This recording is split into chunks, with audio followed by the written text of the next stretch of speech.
in the context of legal scholarship, I think the sort of liberal sort of foundations of American legal scholarship and most Western legal scholarship does exactly as you said, which is sort of assume that the law's role is really to provide a set of rules within which otherwise autonomous people can kind of live out their life in whichever way they see fit. And there's a kind of implicit injunction, sometimes an explicit injunction, against law sort of intervening in our lives in a more substantive way, which again, I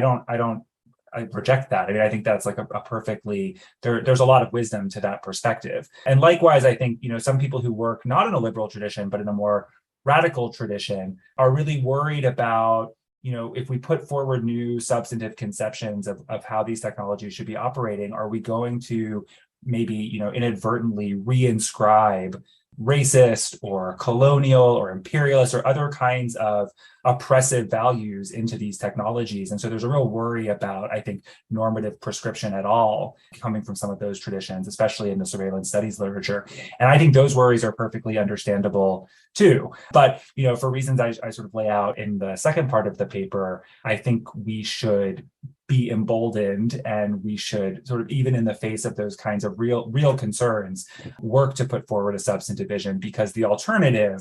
as I suggest in the paper, is that we are just beholden to the technology industry's vision for the future. And so I think if we don't put forward our own alternative conceptions, the best we can hope for is a kind of harm reduction. And I think that we can do better than that.